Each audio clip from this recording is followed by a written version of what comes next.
ہے جب عشاء کی نماز ختم ہوئی مسلم تنہا کوفے میں نکلے، کہاں جائیں، کس کے دروازے پر جائیں، کس سے سوال کریں۔ آزادارو ایک غریب مسافر کوفے کی تاریک گلیوں میں گھوم رہا ہے، کوئی چاہنے والا نہیں ہے کس کے دروازے پر بیٹھ جائے۔ آخر چلتے چلتے حسین کا سفیر ایک مرتبہ تھک کے ایک دروازے پر بیٹھ گئے۔ ارباب عذاب مقتل کہتا ہے بیٹھے ہوئے تھے، تھوڑی دیر کے بعد ایک مرتبہ دروازہ کھلا، کیا دیکھا کہ ایک عورت گھر سے نکلی کہ جو بظاہر بہت ہی معظمہ عورت تھی۔ دروازہ کھولا، کیا دیکھا کوئی شخص دروازے پر بیٹھا ہوا ہے۔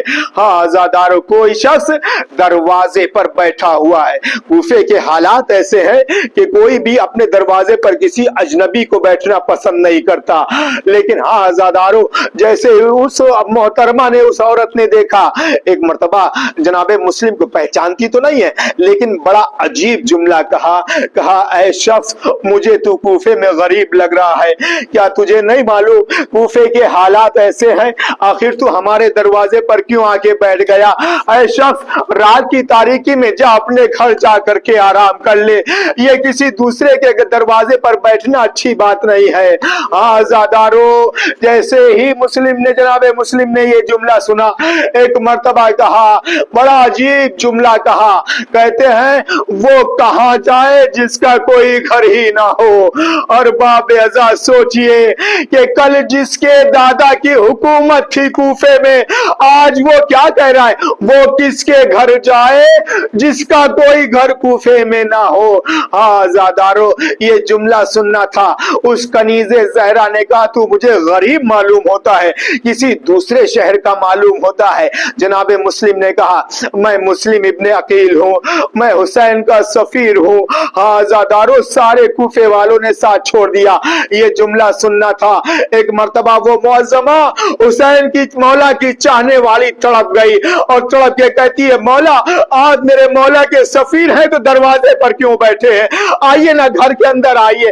ہاں آزادارو جناب مسلم کہتے ہیں اے بیوی تو اندر جا، مجھے اپنے گھر میں نہ بلا، لیکن وہ کہتے معظمہ قسم دے کے کہتی ہے مولا میں آپ کے چاہنے والی ہوں، مولا میں آپ کے بھائی کی آپ کے دادا کی چاہنے والی ہوں۔ آزادارو جیسے ہی مطمئن ہوئے ایک مومنہ کے گھر میں قدم رکھا، لیکن ہاں آزادارو تاریخ کے جملے ہیں، تاریخ کہتا ہے کہ رات کا سناٹا ہوا، رات کے سناٹے میں جب اس کے ملعون بیٹے نے آ کر کے جناب مسلم کی آہٹ محسوس کی، آہٹ کا محسوس کرنا تھا، دروازہ کھولا، کیا دیکھا کوئی شخص ہے، اب جب نزدیک جا کے دیکھا پہچان گیا، ارے جس کو ہم کئی دن سے تلاش کر رہے ہیں وہ ہمارے ہی گھر میں بیٹھا ہوا ہے۔